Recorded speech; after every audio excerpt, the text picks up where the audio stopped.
भाभी रोज मुझसे ताज़ा मछली मंगवाती थी, मगर उस वक्त मुझे बहुत हैरत होती जब भाभी सारी मछली बिना पकाए अपने कमरे में ले जाती और जब बाहर निकलती तो लंगड़ा लंगड़ा कर चलती और कहती मछली बहुत मज़े की थी। एक दिन भाभी का राज जानने के लिए मैंने अपनी बहन को भाभी के कमरे में छुपा दिया। कुछ देर बाद जब बहन भी लंगड़ाती हुई बाहर निकली तो मेरी जान निकल गई। शीतल भाभी ने मुझसे 1 किलो मछली मंगवाई थी। मैं जैसे ही वह मछली लेकर घर पहुंची तो भाभी ने मेरे हाथ से झट से वह पन्नी पकड़कर अपने कमरे में ले चली। मैं हक्का बक्का सी रह गई कि भाभी को क्या हुआ। अभी आधा घंटा ही हो पाया था कि मेरे भाई ऑफिस से जल्दी आ गए थे। उनकी तबीयत खराब थी। मैं आंगन में ही बैठी थी। जल्दी से उठकर उनके पास आई। मैं बहुत फिक्रमंद थी, मगर वह बोले कि थोड़ी देर जाऊंगा। फिर उन्होंने अपने कमरे में जाने के लिए दरवाज़ा खोलने की कोशिश की तो दरवाज़ा अंदर से बंद था। भाई को बहुत तेज गुस्सा आया। उन्होंने दरवाज़ा पीट डाला, मगर कमरे से तो भाभी की कोई आवाज़ नहीं आई।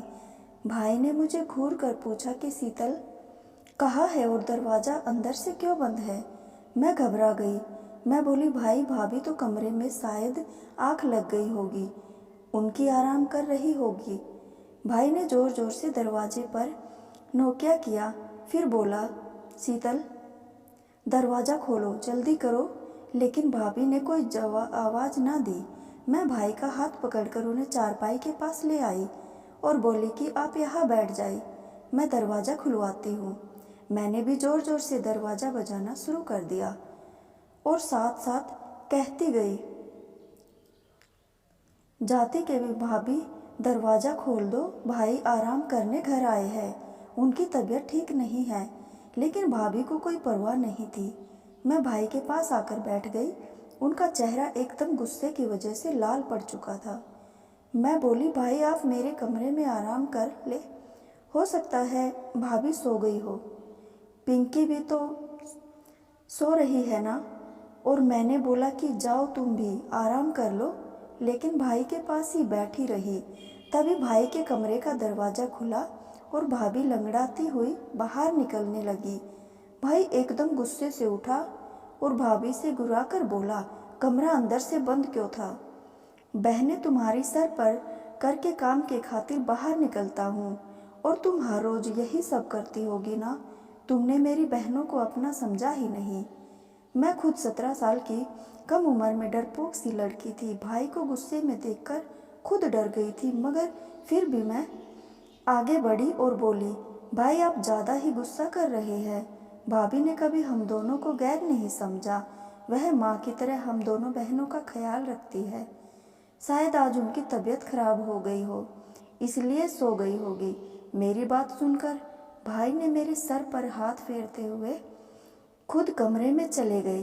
भाभी की आंखों में आंसू आ गए और उन्होंने मुझे गले से लगा लिया था। वह बोली कृपा है भगवान की रूबी। मैं बोली भाभी चलो किचन में मिलजुल कर मछली बना लेते हैं। भाभी एक पल के लिए परेशान हो गई थी। वह बोली रूबी मछली तो मैंने खा ली है, तुम अपने कमरे में जाकर पढ़ाई करो। भाभी लंगड़ाती हुई किचन में चली गई थी। मैं हैरत में थी कि भाभी ने मुझसे झूठ क्यों बोला कि उन्होंने मछली खा ली है, क्योंकि मैंने उन्हें अपनी आंखों से देखा था। मैं कच्ची मछली अपने कमरे में ले गई थी। मैं अपने कमरे में आ गई और पढ़ते पढ़ते न जाने कब मेरी आँख लग गई। जब शाम हुई तो मेरी आँख खुली हुई थी और मेरी छोटी बहन पिंकी भी जाग गई थी। हम दोनों बहनें ट्यूशन चले गए और ट्यूशन से वापस आए तो अब हम दोनों किचन में जाकर भाभी के साथ काम में हाथ बटाने लगे। बड़ी बेचैनी सी और खोई खोई सी लग रही थी। भाई भी किचन में आ चुके थे। अब भाई बिल्कुल नॉर्मल लग रहे थे।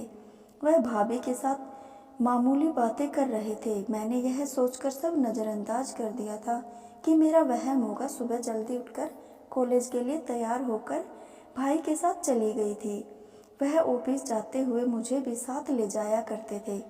मैं और पिंकी एक ही कॉलेज मैं पढ़ती थी। मेरी बहन के फर्स्ट सेमेस्टर के एग्ज़ाम हो चुके थे, इसलिए उसे छुट्टियां थी, जबकि मैं थर्ड ईयर में थी। 2 हफ्ते रह गए थे एग्ज़ाम के। कॉलेज से वापसी घर में बस सफ़र करती थी। मैं जैसे ही घर पहुंची, मैंने भाभी को अपना इंतज़ार करते ही पाया था। वह बोली, रूबी जल्दी से कपड़े बदल कर और मुझे 1 किलो मछली ला कर दो। फिर वह कमरे से पैसे लेने गई। भाभी की लंगड़ाहट खत्म हो चुकी थी। मैं जल्दी से मुंह हाथ धोकर भाभी के पास आ गई थी। मैं भाभी शीतल की फरमाइश पर 1 किलो मछली लेकर आ गई थी।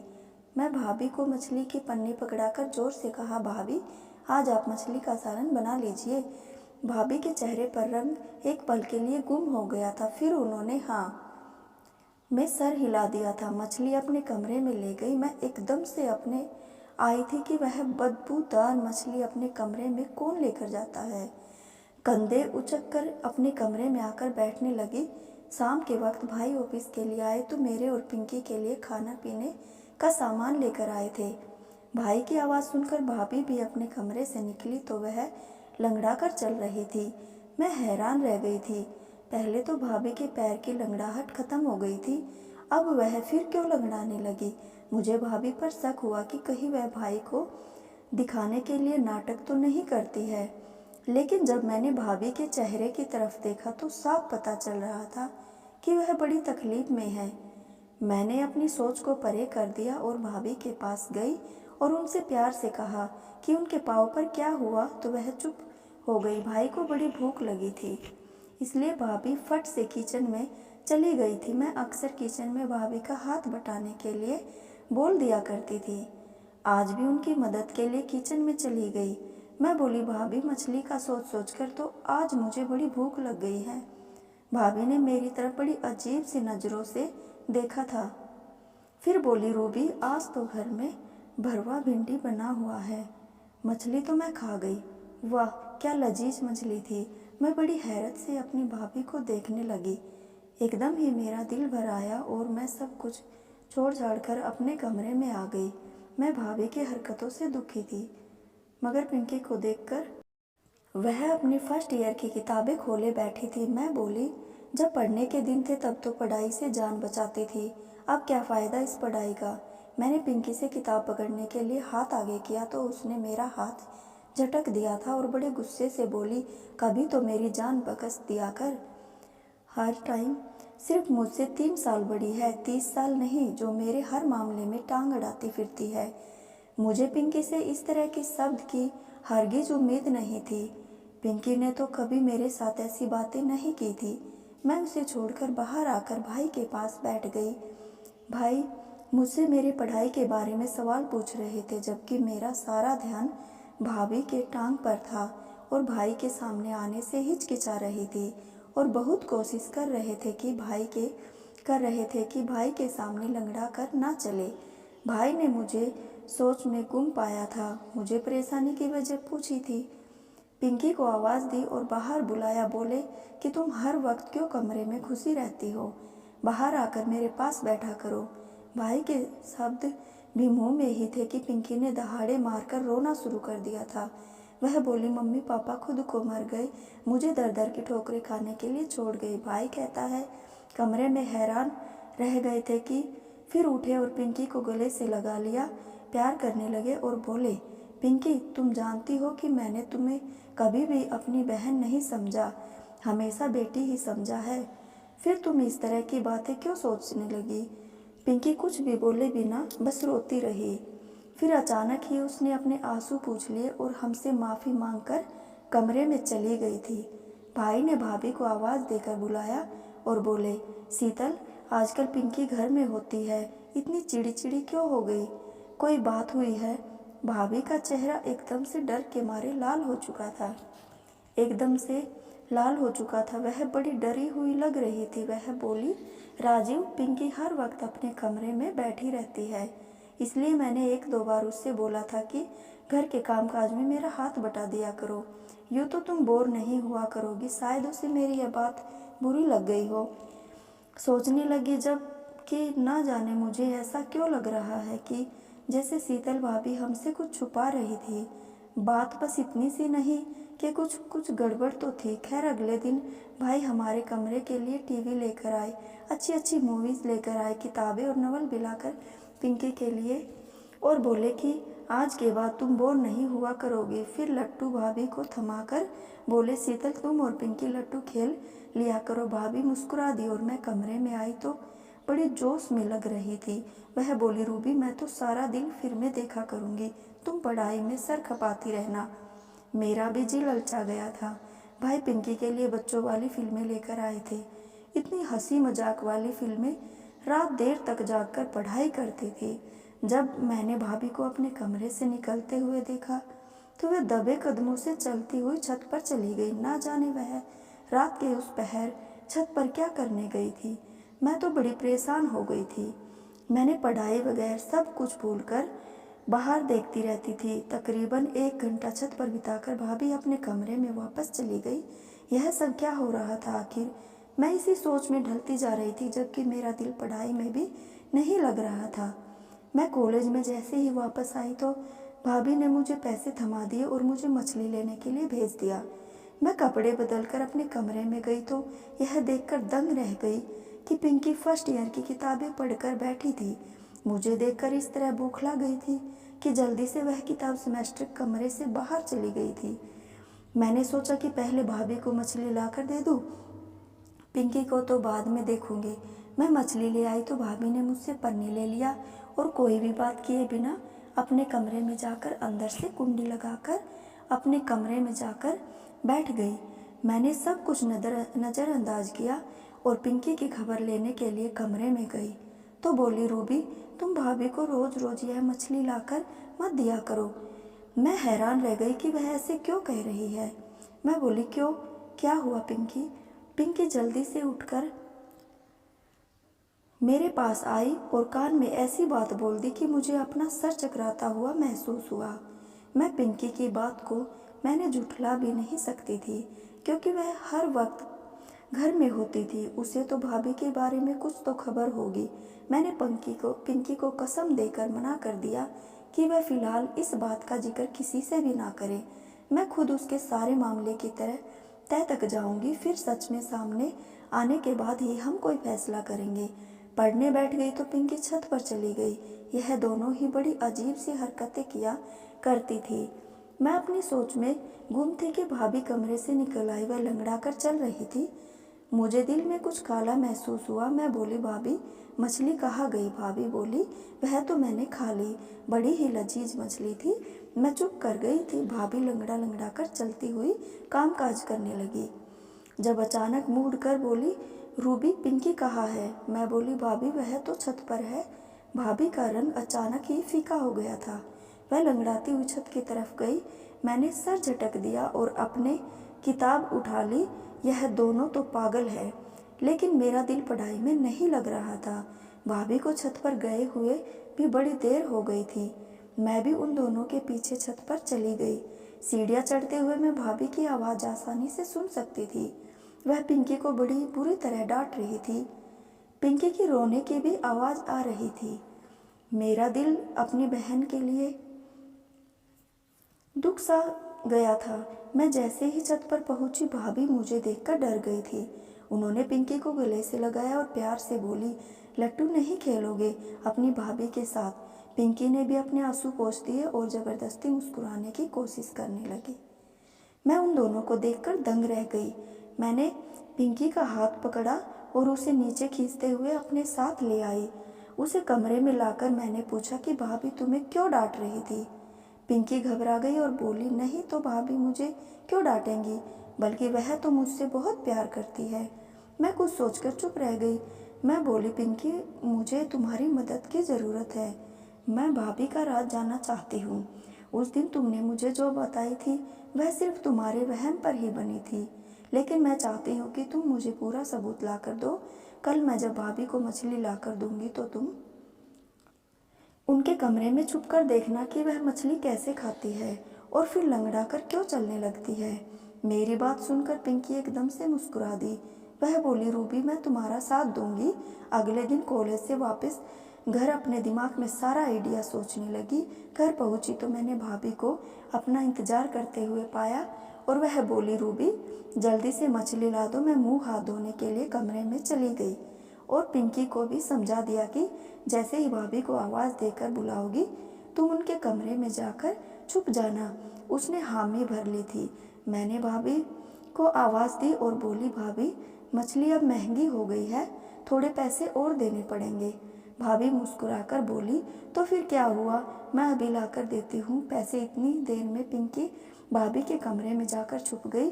मैं मछली लेकर आई। भाभी ने खुशी खुशी वह मछली मुझसे ले ली और अपने कमरे में चली गई। मैं बाहर आंगन में जले पैर की बिल्ली की तरह चक्कर काट रही थी। 1 घंटे बाद भाभी के कमरे का दरवाज़ा खुला और वह लंगड़ाती हुई कमरे से बाहर आ गई। मैं किचन में चली गई तो पिंकी भी उनके कमरे से निकल आई। यह देखकर तो मैं दंग रह गई कि पिंकी भी आज लंगड़ाकर चल रही थी।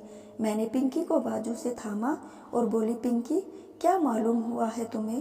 पिंकी बड़ी परेशानी लग रही थी। फिर वह बोली, रूबी हमारी भाभी करैक्टर की अच्छी नहीं है। तुम नहीं जानती कि भाभी के कमरे में एक खुफिया खिड़की भी है। भाभी मछली लेकर उस खिड़की से बाहर निकल जाती है। रूबी मैंने तो तुम्हें पहले ही बता दिया था कि भाभी हमसे छुप छुपाकर घर से निकलती है, मगर तुमने ही यकीन नहीं किया था। तुम्हें मालूम है क्या, वह खिड़की बड़ी तंग सी है, उससे निकलते हुए पैर पर चोट लग जाती है, इसलिए भाभी लंगड़ा कर चलती है। मैं भी उससे निकलते हुए पैर पर चोट लग जाती है, इसलिए भाभी लंगड़ा कर चलती है। मैं भी उस खिड़की से निकलकर भाभी के पीछे चाहती थी, मगर उस चोट की वजह से मैं ऐसा नहीं कर पाई। मैंने पिंकी को कसम दिया केवल भाई से इस बारे में ना बताए। वह बोली, पागल तो नहीं हूँ जो भाई का घर उजाड़ने पड़ोगी। उसका नन्हा सा दिमाग दूसरी तरफ लगाना चाहती थी, जबकि मैं खुद उसी की बातों के बारे में सोच रही थी। भाई और भाभी के रिश्ते को ठीक है, भाभी हमारे साथ तो बहुत अच्छी थी, मगर वह मेरे इकलौते भाई के साथ बेवफाई कर रही थी। यह बातें सोचते सोचते मेरी आँख लग गई। न जाने कितनी देर में सोती रही। जब मैं भाई के चीखने चिल्लाने की आवाज़ से उठ बैठी, हे भगवान मेरी तो जान ही निकल गई थी। मैं भागकर बाहर निकली तो आंगन में भाई भाभी और पिंकी देखा। मुझे लगा पिंकी ने भाई को भाभी की हकीकत बता दी, जब ही तो वह उस पर गुस्सा कर रहे हैं। मुझे देखकर भाई गुस्से से बोले, रूबी मैं तो तुम्हें बहुत अक्लमंद समझता था, मगर तुमसे यही नहीं संभला। भाई का इशारा पिंकी की तरफ था। मैं जल्दी से आगे बढ़ी और बोली, भाई हुआ क्या? भाई की आंखों में आंसू आ गए। वह बोले, तुम पिंकी से सिर्फ मुझे यह मालूम करके बताओ कि छत पर कौन था जो उससे मिलने आया था। मैं एकदम ही कपकपा गई। मैंने ज़ोर ज़ोर से ना में सर हिलाया था। मैं बोली, नहीं भाई मेरी पिंकी ऐसी नहीं है, ज़रूर आपको कोई गलतफहमी हुई होगी। भाभी आगे बढ़कर बोली, राजीव आप बिना वजह हम सब पर गुस्सा कर रहे हैं और चीख रहे हैं। पिंकी अभी बच्ची है, सुधर जाएगी। भाई अब भाभी को घूर रहे थे। वह बोले, मैंने शादी के पहले ही रोज़ तुम्हें कह दिया था कि यह दोनों लड़कियां बस मेरी बहन ही नहीं, बल्कि मैंने इनको अपनी बेटियां समझा है। तुम माँ बनकर इनकी परवरिश करना। यह परवरिश की तुमने इनकी।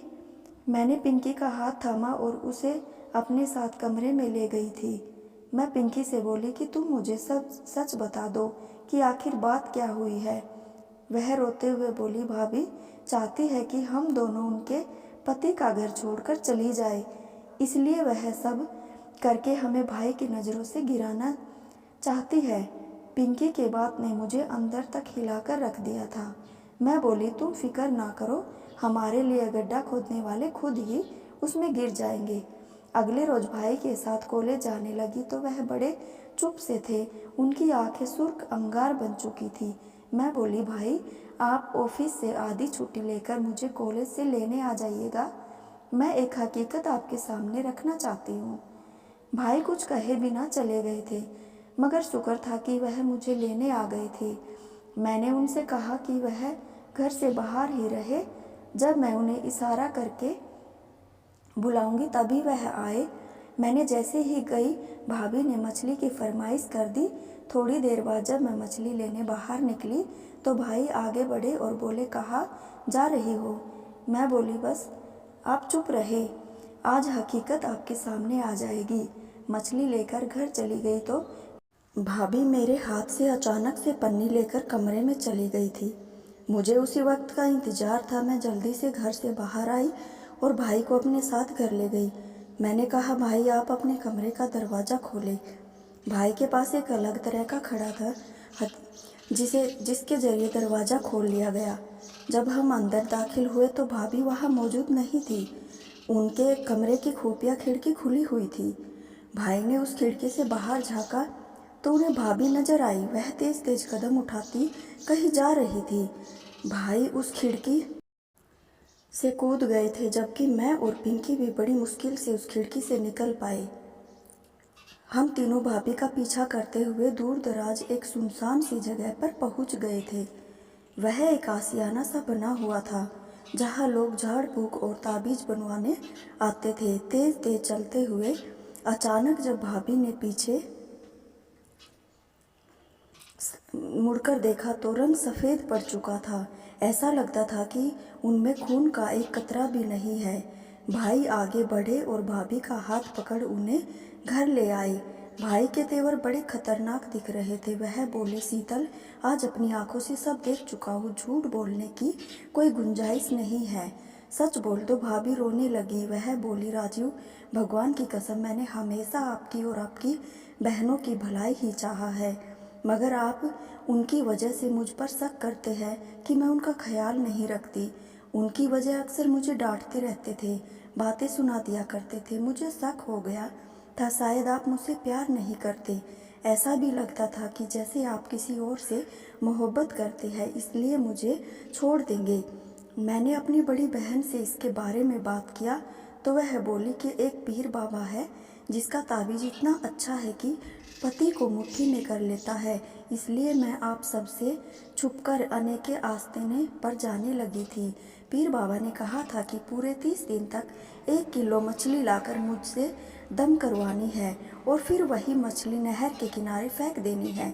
मुझे यह सब करते हुए 27 दिन हो चुके थे। मैं आप दोनों के जाने के बाद पीर बाबा के बताए हुए मंत्र का जाप करती थी, इसलिए मैं पिंकी का ख्याल नहीं रख पाई। मुझसे चूक हो गई। पिंकी मोहल्ले के आवारा लड़के सुरेश से मोहब्बत कर बैठी और उनके बातें करने का सिलसिला भी शुरू हो चुका था। मुझे पिंकी पर शक हुआ, इसलिए मैं आधी रात को उठकर छत पर चली गई।